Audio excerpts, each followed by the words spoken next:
time, but staff here in Hanover will stay at least 30 minutes after the call, and obviously will be available as a follow-on for your specific questions relative to what we're talking about today.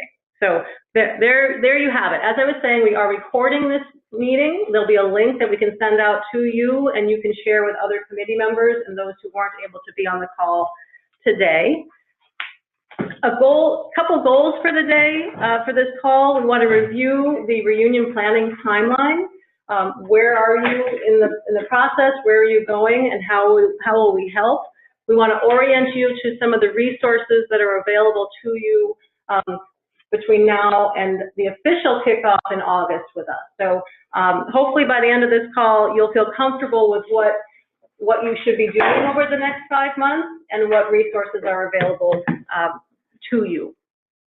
I'm going to just remind folks on the call who's in Hanover. This is Angela Stafford, and I will be supporting the classes having their 55th, 60th, and 50th reunions.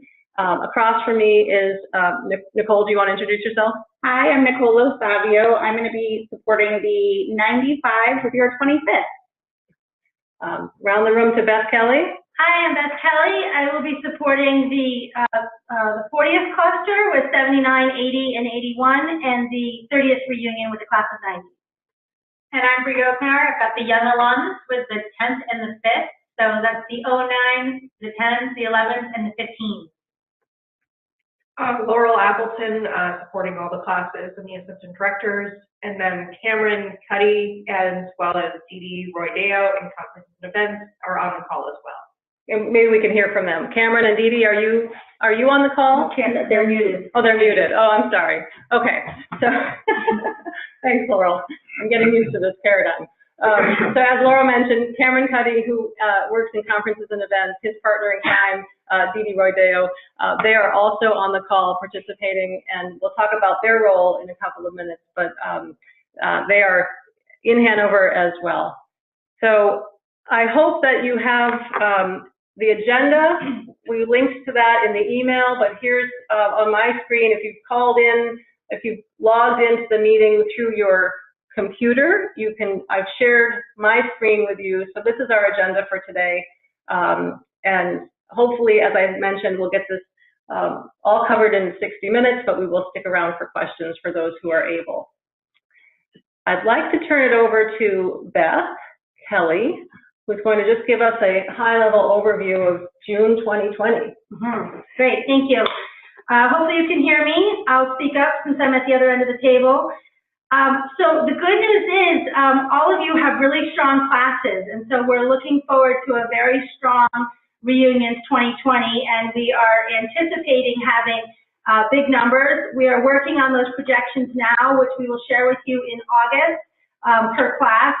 But we do have a formula that seems to be working pretty well that takes into account previous reunions of your, so previous 40th reunions, for instance, but also your own class's previous attendance from the records that we have. So we are anticipating really strong attendance from all of you. And what that means is we will be working very hard on our end and with the events team to make sure that we can do the best to accommodate all 12 classes in the various venues and so forth. As we get closer to August, we'll start to talk about when those things will be nailed down, but they definitely will not. Venues will not be nailed down until late summer, early fall, and then there will still need to be some flexibility after that, just based on those numbers. So we're really excited about that. Along those lines, because venues won't be nailed down until later in the process, we just ask that you not sign any catering contracts, probably not any contracts in general, but particularly catering contracts, until you've worked with us and we have we've talked through all of the venues. Certainly you can be talking to the caterers, and we encourage that. But not to sign any contracts until then. And the reason is because sometimes they have special needs that one location can accommodate and another one can't. But that location that they need may or may not work due to the sizes of not just your class, but all the classes. If that sounds complicated, we'll distill it when we get into the nitty-gritty in August about that. Same thing, I just want to mention that we will be offering as many dorm rooms as we can for overnight guests on campus. We are working very hard with the Office of Residential Life to provide as many as we can. We tweaked some things this year so that we do our best to put people near their classmates, but we prioritize using as many beds as we can. If we promise putting people with their classmates, that ends up with empty beds, and the priority is getting people closest to their classmates. So we will, again, do our best with that and use every dorm bed that we can to get your classmates on campus, because we know that that's really appealing to many people. So you'll hear a little bit of our nomenclature. We talk about early week and end week and clusters, and I just wanted to explain those to you if you're not familiar with them yet. So early week refers to the 55th and the 60th, and I should actually start by saying the 50th reunion is kind of in a class of its own. It happens during commencement, so that's sort of a special timing all on its own. But the 55th and the 60th reunions will happen during the early week, and those dates are June 15 to 18. You can get all of that on the reunion planning guide, which Angela will be walking you through more later, but it's online. Can you just scroll down on that, please, and show that the future reunion dates are all, sorry, it's actually on the regular reunion. I don't know if we can pull it up or not. Just to give the reunion website, so if you need to go back and refer to those again, or if you want to drive your classmates to that page for the dates. So again, early week, 55th and 60th reunions, June 15 to 18, and then the end week is the 30th cluster, the 40th cluster and younger are all what we call end week. So the 25th, the 30th, and the 40th reunions will take place Thursday, June 18th through Sunday, June 21st, and the 5th and 10th reunions will take place Friday, June 19th through Sunday, June 21st. And if you noticed, I didn't mention a 35th, a 45th, or a 15th or 20th, and that brings me to what are clusters. So many of you are probably familiar that a number of years ago we started clustering some of the younger classes, and a few years ago we started clustering some of the post-25th classes so that you are with 3 classes at a time. So for instance, we have a 10th reunion happening in 2020, which means we don't have a 15th or a 20th, but there are 3 classes reuniting together for their 10th. I personally love this. I'm a 96. I reunion with the 95s and 94s and had friends in those classes, so it's a really great way to be with other friends that you may not have seen for a while. So those are the clusters, and the last thing I want to say about clusters is for the 10th and the 40th, you're going to be hearing from Brianna and me encouraging you to consider doing some things together. We'll probably have a few joint calls. We'll also have individual calls with those classes between the staff and the reunion planners. You may want to consider some joint meals. The 10th cluster will have a joint tent. We don't typically do a joint tent for the what we call the older cluster, but this year actually we are doing that for the 45th. So that's something we can talk about with the 40th if it's of interest. And I just want to have your wheels turning now to think about the opportunities that you'll have to do things together. Great. Thank you, Beth.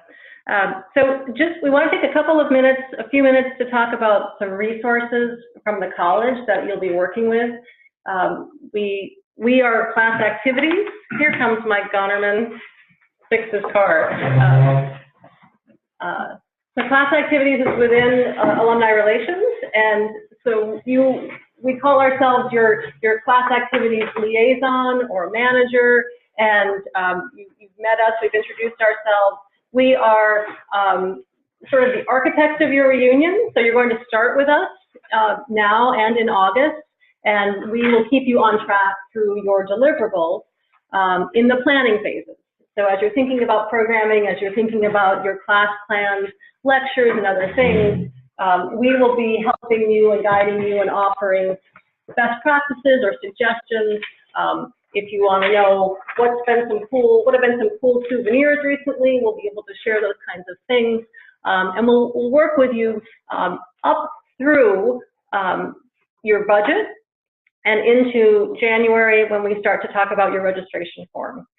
Along the way, our partners in conferences and events, we talked about Cameron Cuddy and Dee Dee Roydeo, who are on the phone with us. They are our partners on the logistics side of things. So they are working with us. Initially, as we're working with you, they're kind of behind the scenes, but they're our partners, and they will be your partners very closely as we turn the corner in January, and the logistics become very important. Things like transportation and your memorial service programs and your ice grid and your setup needs. Do you want a lavalier mic or a podium or a panel table? And so that's when Cameron and the folks in conferences and events they sort of take the lead. We don't leave you behind. We're still there, but we do switch places. So I hope that makes sense. I think you'll be well taken care of by both sets of teams, and know that we are partnering very closely with conferences and events all along the way, and we meet with them frequently. And it will be clear to you as we make that sort of handoff who you should be going to for your questions. If you get it wrong and you call me or Nicole or Beth, by accident, and it's supposed to be Cameron, we're going to make that connection for you, and so that you'll get the answers that you want. The other thing that we do is we like to connect you to prior reunion chairs and committees. So those who have been there before, who've walked through this before, and who may be subject matter experts. So we're going to connect you to the 2019 reunion committees once they are free and clear of their event. But I should say we've actually tapped one of those volunteers early, and I'll let Beth explain who we're going to hear from next. Great. So Ken Horton, class of '89, should be on the call. Nicole, you in there? Okay. So I had asked Ken, who is actually one of 3 co-chairs for the class of '89's 30th reunion, to join the call. The class of '89 has done a great job of working together. Their president, Antonia Netter, has also been highly involved. She also happens to be the vice president of the Class Officers Association Executive Board, but she's involved in the reunion in a very different capacity. But Ken has done a great job of kind of herding all the various cats that they've recruited to help with reunion, and to funnel all of the questions, the information, the decisions, and so forth to me and to Cameron. And so I just asked Ken if he could share a few quick thoughts of what has worked well, maybe a wish he had, etc. So we'll turn it over to you, Ken. Thank you for joining us. Sure. Thanks, Beth, and nice to speak with everybody today. We have our 30th reunion, as Beth noted, coming up this June 13th to 16th, and we're getting very excited about it. Last year, I was sitting where you all are. I know some of you are probably well-seasoned reunion chairs who've done this for 1 or more prior years, and some people are new to it. I was new to it, so this was my first reunion, and I appreciated the whole office there, particularly Beth and Cameron, who I've had the most contact with, and everybody's support. The first thing I would tell you is I think we came out of the block saying, we've got to get going, it's springtime, and the folks there in the office said, hey, you know what, right now we're focused on the folks who are getting ready for their reunions who are coming up, and we will, in the latter part of the summer, turn our attention to you. And I think that was entirely fine, with the exception of one item, which I think is important, which is I think you should right now be thinking about getting early word out to your class in some kind of mailing newsletter or other marketing piece that lets those who plan far further ahead in their life than I do for their plans for next summer to get the dates on their calendar. I think that's one thing that you can do that doesn't involve a lot of engagement with the team there in Hanover, but it is something that is important to get out and important to do early. The other things that we did early were we did a class survey in the summer, which has been very useful. We involved people who'd done it before and got a lot of specifics about interest in what people wanted to do, which I would say in our 30th has shifted a little bit from our 20th and 25th with respect to the amount of kids that are coming and the engagement people expected with that, with respect to what activities people were interested in doing, and with respect to programming ideas. And so we did that early in the summer as well. And I think that's been a nice resource to kind of settle discussions between people in terms of things that we could do.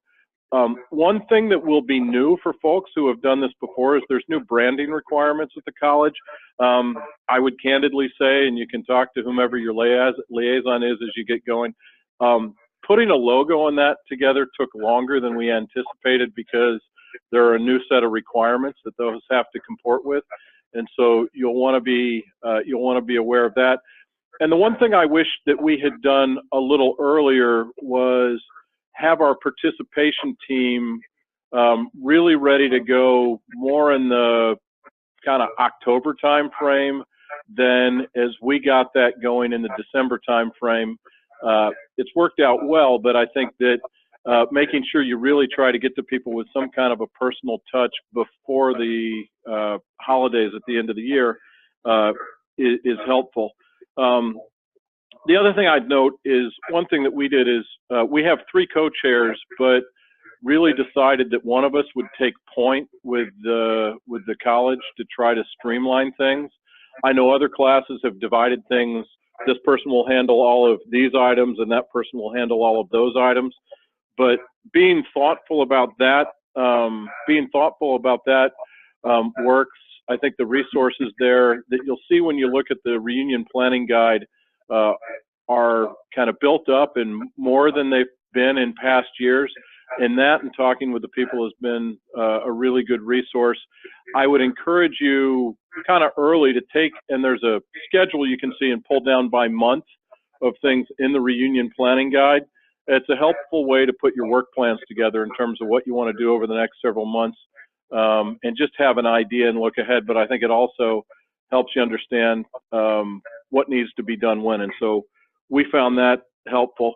The last thing I found really useful is I was able to get out and have conversations with the people who'd run the 30th reunions for the 2 classes prior to ours, the 88s and the 89s, last year during the spring, and spent a good while, on a phone with somebody from each of those classes early, which just gave me a lot of good ideas in terms of some different things that might be new approaches from what we had done in the past. And so I would encourage people to take advantage of those resources as they make them available to you too. And I would just say I'm, happy to chat with anybody or have questions, but appreciate the support. And those are basically my ideas. Hopefully we haven't planned it so badly that we'll tie the entire reunion office up in May and early June without any time, but we're looking forward to getting going. So thank you. Thank you, Ken, very much. And Ken has offered to allow us to share his contact information after the call, so anybody who has questions and wants to reach out, we'll provide that information. He's given a great segue to my walkthrough of the reunion planning guide, the RPG, as we lovingly refer to it in our office. I got here by typing dartgo.org/RPG. Don't worry, we'll send you that link after the call. There are a couple ways to navigate to this online tool, but that's the easiest one, dartgo.org/RPG. Rolls off the tongue, right? So this, as Ken said, is everything that you need to know about planning your reunion online. And we've done you a nice favor of putting really one of the most important things in this behind this green button here, the planning timeline. As Ken was mentioning, these I forget the term for these, what they're called, but these expand and show you what you should be doing each month with key deliverables and then also what's coming up. So this is a great place to start now, to share this out with your committees and let them explore. Again, you're going to see every month, and I'm going to talk in a minute about, you'll see that there's a gap between March and August, and we'll talk about that in a minute. So we have information for you there, but you can start to plan out your activities, your deliverables for each month using this calendar. this box here lets you navigate within the reunion planning guide. I think it's best just to start clicking around and see what you can find. Bulletins are how we will communicate with you. You'll get a bulletin every couple of months that tells you what you should be doing. Again, it's where you should focus your activities. And so these are bulletins for this year's class, the 2019 reunion classes, but you can go into the past. We don't want you to be surprised. So there are no, this is a pretty consistent process year over year. There are activities that happen consistently in different months that are going to happen again for you. So you have all the power to go in and peek and see what the 2019 classes are doing and what they're looking ahead to and what you can expect to be doing in the same time frame for your classes. One of your activities that you can be doing now is focusing on building your reunion committee. And so we have job descriptions here for our recommended positions on your committees. Now, every class is different, and some classes have evolved over time to have to combine some of these activities into one role. That's perfectly fine. We like you to have 1 or 2 reunion chairs, 2 at the most. Two is the sweet spot. Beth is showing me her victory sign. 2 is the sweet spot, and for obvious reasons, you carry a lot of the work. So two people help to share the load, and then so you can read through here. As you're thinking of recruiting somebody, you can send them the link to this page and say, here's what I would like you to do for our committee. Read about it and let me know what you think. And if you have questions, we can put you in touch with prior folks who have held these positions, and they can describe the role and what they had to do. It looks like it's a lot, but again, as I said, some of these can be combined into one person doing multiple roles. Those of you who have run reunions before, these will look mostly familiar. One of the ones that's new is a programming chair. We've learned over the last couple of years that as you're developing your class planned programming, your panels or other speakers from within your class, it's helpful to have one person who's coordinating that. Usually there's a PowerPoint or 2, and so to have somebody who's managing all of those needs and directing them with us here in Hanover is really helpful. So that is new in the last few years.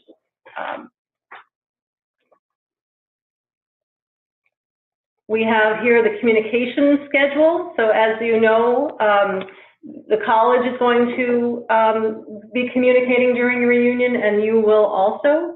One thing that's changed for some of you who've run reunions in the past, we used to have you select a package, A, B, or C for your communications, and there was a price associated with it. We don't do that anymore. We just bill you for what you do. So we're happy to provide examples of save the date postcards, emails that are really effective, top 10 reasons to come back to reunion. We have a whole file cabinet of best practices and good ideas that we're happy to share with you. Also here, and you'll find different ways to get to different places, but tools for developing your budget are here. There's a college price list that will get updated every year, so ahead of your reunion. Your student worker price list. Other things will be available to your treasurer as she starts to build your budget. These will all be here.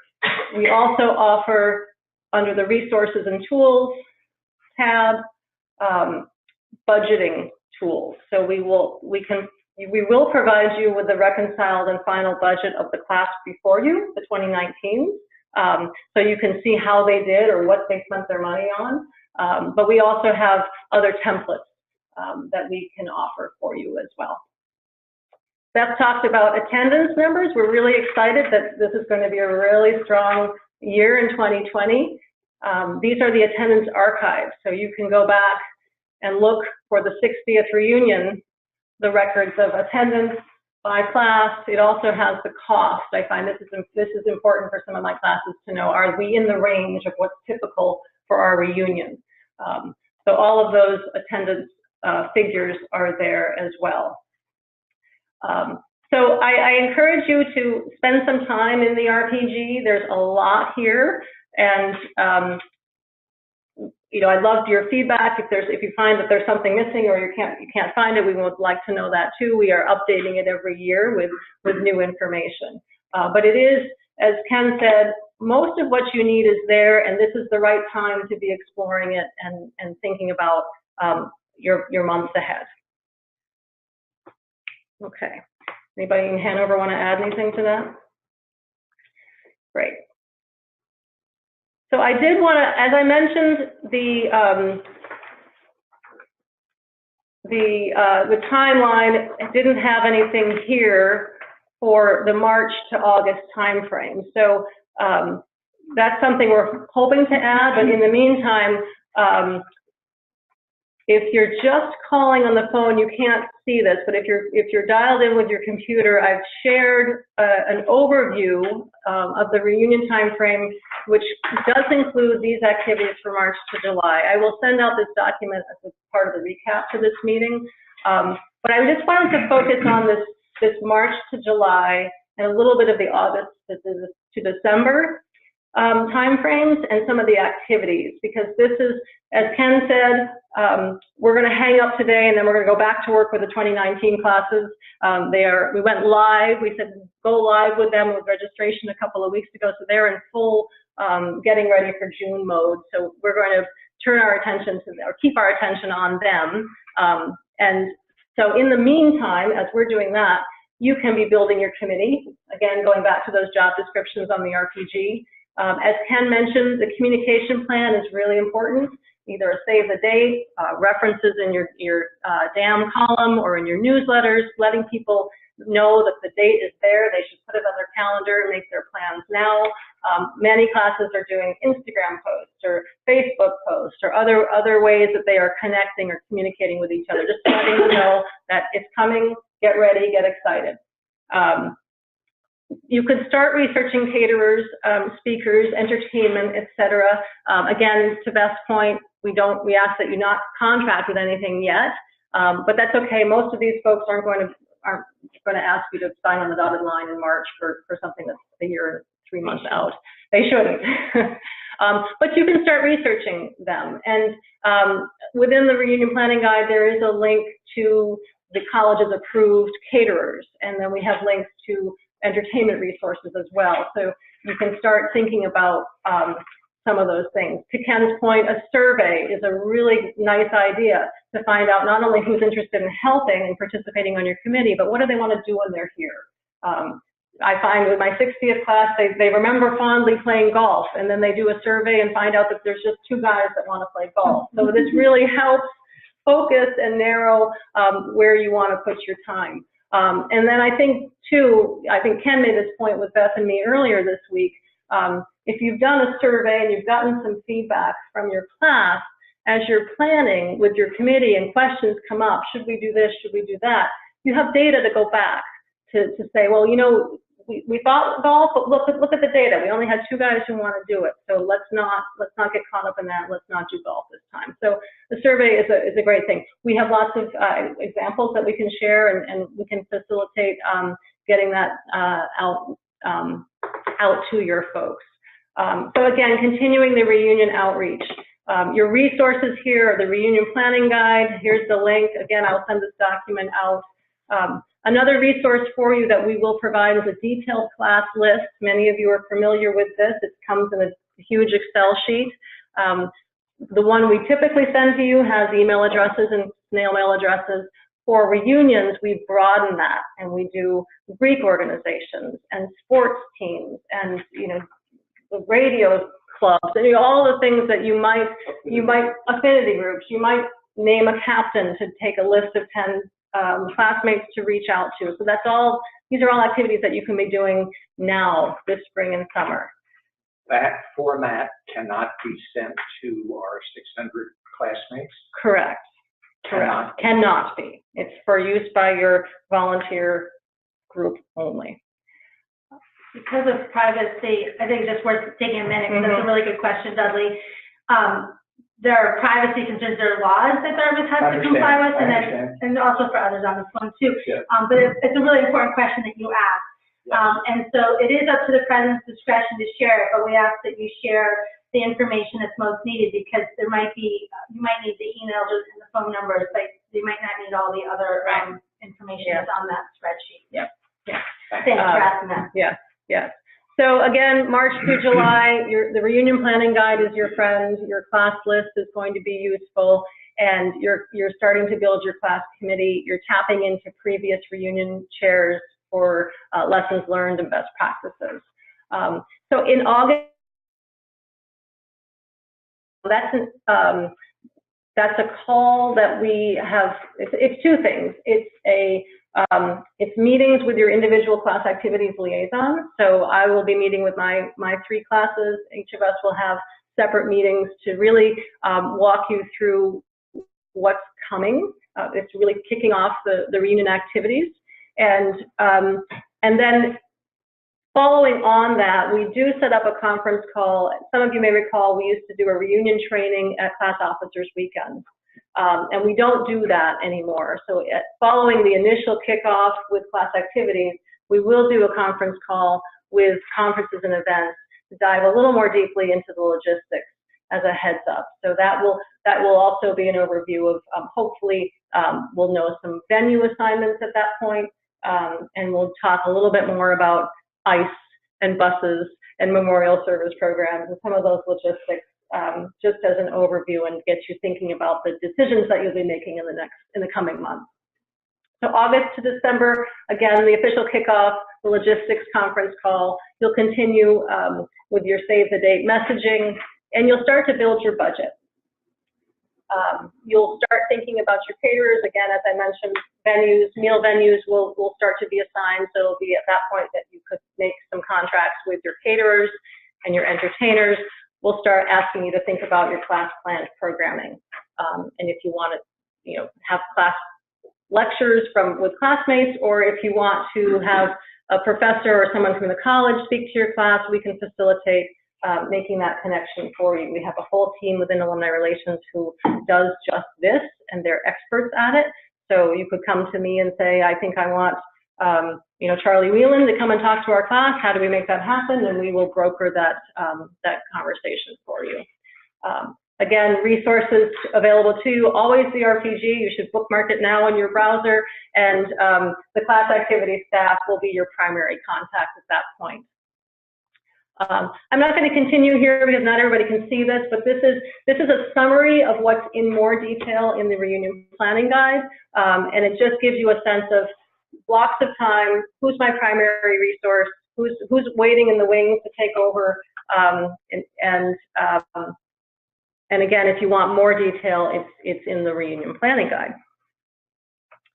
I think that gets us to the end, and we have some time for questions. So we're welcome to type the question. No.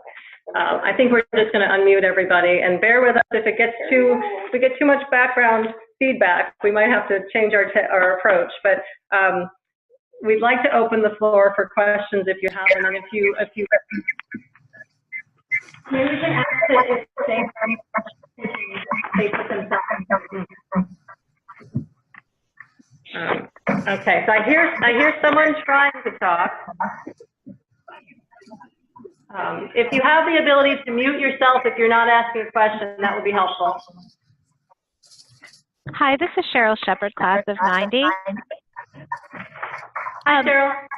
Hi, a quick question. Has the August date been set yet? Has the August date been set? No. Kickoff. No, it has not. So Cheryl, this is Beth, great question. Those will be individual calls, so I'll have a call with you and Brad and whomever else you've identified at that point. I'll have a separate call with my 40th reunion classes. 40th reunion classes were on this call. I may offer that first call to be a joint call for the three classes as a kickoff. That has worked well the last couple of years, but we can figure that out. I'll be in touch with you via email closer to that time. Okay, thank you. And just a quick second question. I know the classes do Moosilauke trips. Are those is that something we should be thinking about individually to find somebody to help organize that, or is that something the college helps organize? She's asking about Moose Lock. Great question. That's a really great question. In the past, it has been confusing about who organizes the Moose Lock trips. Actually, Outdoor Programs has tried to codify the process for us this year. It's not yet up on the reunion planning guide, but it will be.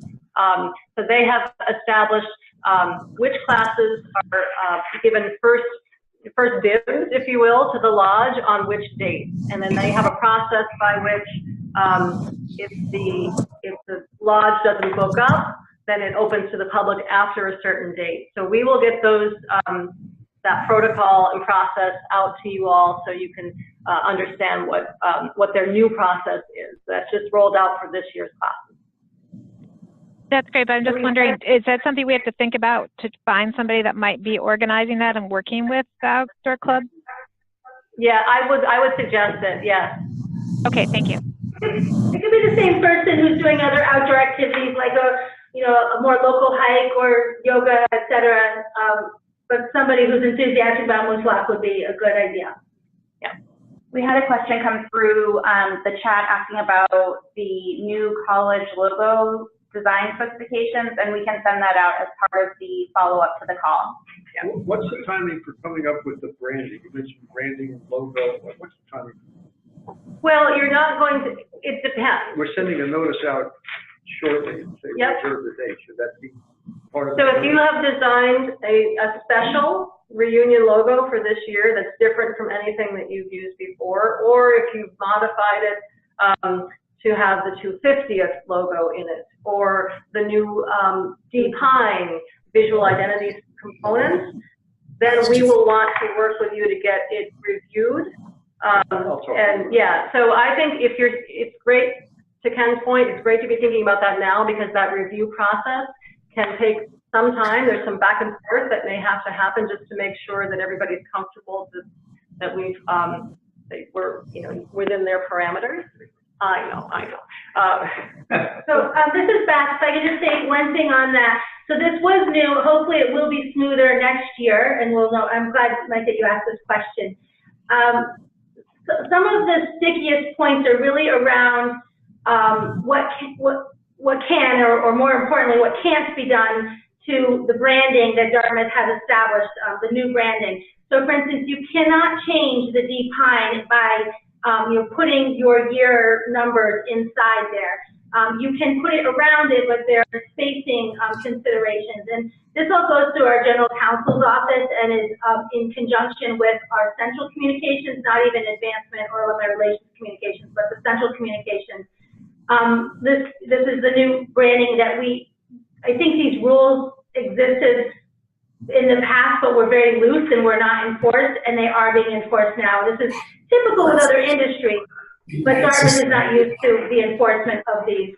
So my team knows better now how to work with you on this and how to work with our colleagues and to guide you on that, but it's important that you be thinking about that now. Yeah, and the only other thing I would add is we and most of the classes that I talked to sent out the save the date cards without worrying about a new reunion logo, just to get that information out to people. We put a standard Dartmouth logo on the card and then unveiled it as part of more of an intense communications effort kind of later in the process in the fall or early winter. So you don't need to get too exercised about getting that approved between now and trying to get people something before their summer vacation. So we had a question come in online about the detailed class list and the timing of that as well. Right. That's now, as I recall, the class list. So if you want them, if classes aren't ready for them, we won't do them. But I think that's part of this follow-up, is to say, are you wanting your list? And I think we can put the request in to the reporting team to prepare those lists. Yeah, so I think we can put those in now and just give us maybe a week or two to actually get them run and for our team to take a look at them and see if anything needs to be tweaked. So for instance, I sometimes go through the list that I'm giving out, and if there's somebody who has said, I don't want any communication from the college via email. Like I look for those little exceptions to help you find a way to reach them. I've even gone so far sometimes as to reach out to those folks, if appropriate, to see if a reunion communication would be okay, because there are as many reasons why people have limitations on their data as there are trees on the Dartmouth campus. And while Beth was talking, that raises a good point in my mind. Many of you use iModules for your class communications, and we recommend that you continue to do so. If you don't have someone on your committee or on your class officer roster who is iModules trained, who is your communicator, we should talk about that now and get them trained and ready to go, because it's one of those things that you need somebody who is a little bit technical and who will understand the tool. And once they do, then every time you want to send an email or send out an update about reunion, you know exactly who you're going to, and they can go out. Yeah. So let us know if that didn't make any sense to you. Let us know, and we'll get you started. And if you have a request to get somebody trained, we can get that request going for you.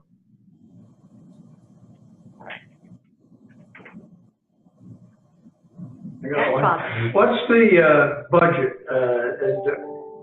Does it need to balance out? In other words, any cost we have all has to be covered with the fee for our classmates? It's very class specific. Some classes want a zero zero-based budget. They want to cover everything with their registration fees. Other classes are maybe they had a surplus last time, but they've held in a separate account. They're going to apply that to this reunion coming up. So I don't know if anybody else from class activity. It's the class's decision. Correct. And this is Beth. I would just, as a recommendation, for classes that do have money in their treasury, whether it's from a previous reunion that you're rolling over, maybe it was a surplus, or excuse me, from a class, from dues that you've collected over the years, I really recommend that you consider supplementing the budget with class dues money. It's a very appropriate use of class dues money. And for me, the bottom line is making reunions accessible. Now, I did say we have space limitations on campus, so don't get too successful on us so that your entire class is coming back. But we really want it to be accessible, and for me, a high priority is making reunions affordable. Based on how we define affordable is a little bit based on what reunion you're in, partly because of how many days your reunion lasts. But we can all talk with you about that. We really want you to be able to have as broad a reach as possible and to not have barriers to coming back for reunions. I do think it's worth noting that Martha Beatty has left the stage here, but I remember clearly she told us when the college was picking up the alumni magazine expenses, she did not want that spent on ourselves, but to that expense savings given back to the college. And I, for one, am a little uncomfortable taking dues of 75% of our class and spending it on 20% of the class that comes to reunion. I'm not sure that people paying class dues think that that's going to go to other people's meals at homecoming that show up here. So, I mean, every class is different, but I'm a little reluctant to be, because we have quite a lot of money that we've saved, and we want to give it back to the college. We don't want to eat it ourselves, So that's just another view of that. That's a really good point, Dudley, and that's a fair point. And Martha will never leave the stage entirely, in my opinion. I'm one of her biggest fans, as many of you are. And Martha's point is you were closer to it at the time than I was. I wasn't in this role yet. But absolutely. And what she was looking to do was to say, look, this is a gift from the alumni magazine, is a gift from the college to all of you, but we also don't want to burden you, particularly the classes who didn't have strong dues, because it's in the college's best interest for all of the alumni to be reading that, and it's in your class's best interest for as many as possible to be reading the alumni magazine. So yes, giving back to through class projects and so forth. Right. I will say, because I worked with Martha, because she's always giving more and more and more. She was one of her reunion chairs while she was vice president of the whole organization. And so she was on board with, the class would find meaningful ways to supplement a reunion. And again, I would say if you look at it through the lens of what's in the best interest of the class and the college, in my opinion, it is giving back to the college if you, in smart ways, use some of your treasury money to make it accessible to all, because we don't want, we want all the same people who keep coming back to reunions to come, and we want to be able to make it accessible to everybody. So it's an individual decision for you guys to decide. It's tricky business. We have people in our class that say, I'm working for nonprofits and I don't have the money. And right. So cut the costs, and then we have a guy from Goldman Sachs is getting his costs cut, and this nonprofit guy is, or you have to set up a group to do a financial assessment, like a mission, who is deserving it. We don't want to do that. So it's tricky, right? In my, So you can accomplish that in a couple of other ways as well. You can ask if there's a Goldman Sachs guy or whomever else, if they want to consider being angels. So there are some classes that have very successfully had angels supporting, with $1,000, $5,000, $10,000, et cetera. Right. And my team can talk with you more details if you'd like to explore that. And you can also take some treasury money and reserve it for financial aid cases that you have blessed, that you feel like this is someone that really should be at reunions, and we understand either they're going through a tough time, or they've had a career in nonprofit and they just don't have the extra funds. And so forth. So it's a balance, you're right, just that, it's a balance of doing what you can to keep the cost down so that as many people as possible can come, but then also extending when appropriate. And see if we can't get people to buy a dinner or buy something. I mean, some are totally free, like Williams' 50th for our class. All the ground costs were free, because some of them just said, I'll pay the whole thing. Wow. And so, I mean, there are shades of gray on this. But I think it's very tricky business. Agreed. There was also a question that came in online related to pricing about the green fee, which is the fee that the college passes along to classes to cover some of the logistical pieces like tents and whatnot, and where to find that. So right now, the college price list that's on the reunion planning guide right now is for 2019. Typically, the green fee has the past few years stayed pretty level. We don't know for sure, I suppose, yet if 2020 will change, but that should be updated over the summer. So for now, you can get a pretty good feel for what some of the college prices are if you look at 2019. Yes. And so it's a little bit based on how many days your reunion is. And Nicole's right, it covers things like tents and tables and chairs, AV, et cetera, the things that the college provides. I will say that we have not upped it in the last few years, although we have upped what we provide in the last few years. And most significantly, we are now doing some tent enhancement packages for those classes that have tents, which are not all of them, but the 55th and 60th don't typically have a tent. Okay, so the 50th and younger have tents. So those are, we'll add Adirondack chairs, some high tables, some special lighting and so forth. So we are now providing that. When we get to that point, we'll talk about what, it's fairly standard, but I think you'll all like it. Yeah. And the class photo, if you want one, is now included. So there have been some other additions that have been now added, and the green fee is not gonna. So yes, that college price list is there. I don't know if those of you who are connected in, I went to the RPG under resources and tools, and then budgeting, and then I have here the college price list, the student associate price list, and budget template. Is there a fee for the venues? It's part of the green fee. Okay. Unless there's sometimes if you have something in the hop, that's a different venue that there might be some fees associated with the staffing, the ushering, some of the there, so it's a little different. But for the most part, if you have your class meeting in 105 Dartmouth, that's part of your green fee. There's no additional charge. If you wanted to video record your class meeting, yes, there would be potentially an extra charge for video, but for the most part, your locations are all covered. And one more question on the venues. Do they all need to be on campus? Do they all need to be on campus? Yeah. So for your, the day that you arrive, and I'm going to look to Angela to speak if the early classes are different, but I can say for the end week classes, the night you arrive, whether it's Thursday or Friday, it's not uncommon for that dinner to be at a local classmate's home. You might then want to provide a shuttle, which would be additional, something like that. Otherwise, that meal is in the tent because we don't have the other locations set up yet. So there are examples when it can be off campus.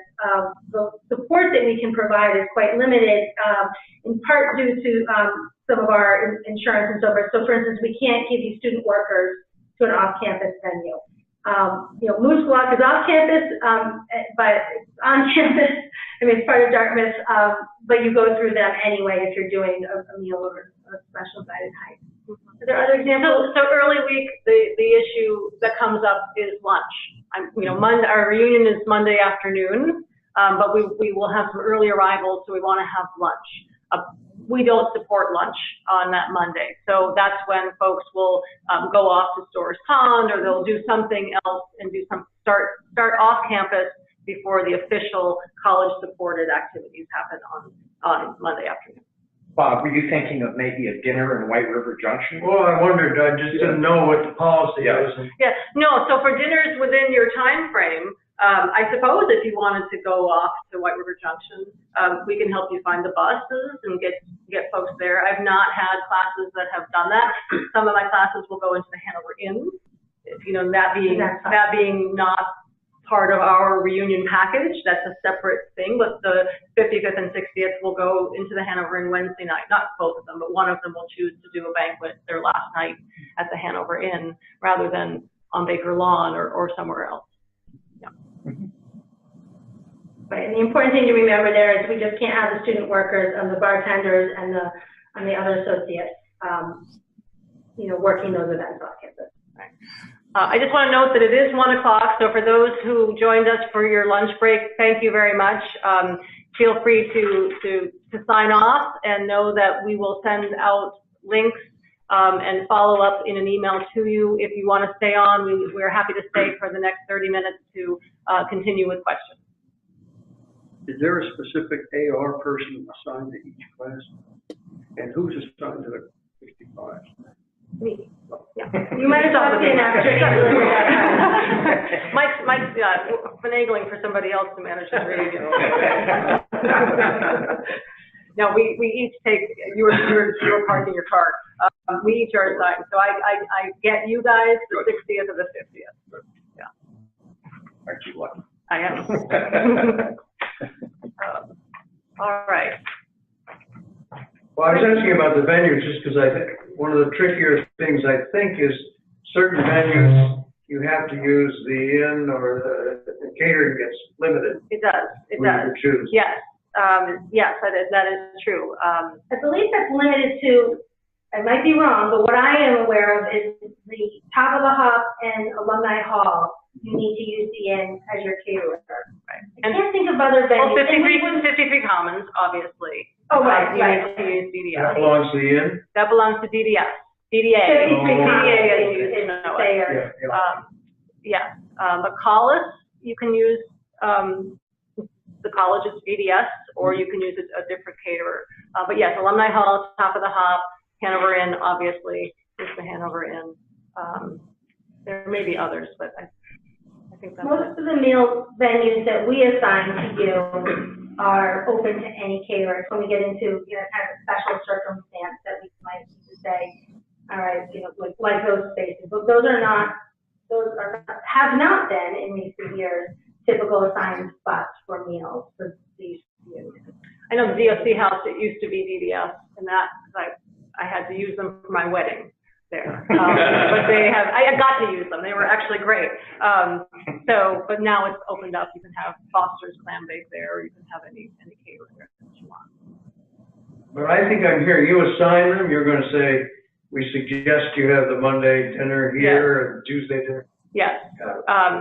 And in some cases, especially for the early week where it's just the 2 classes on campus, you have a little more flexibility than the end week classes where we're trying to arrange 9 different classes, 4,000 people, and their meals. Early week, you have more flexibility, so we'll be able to give you, in some cases, some options to choose from, particularly around your lunches.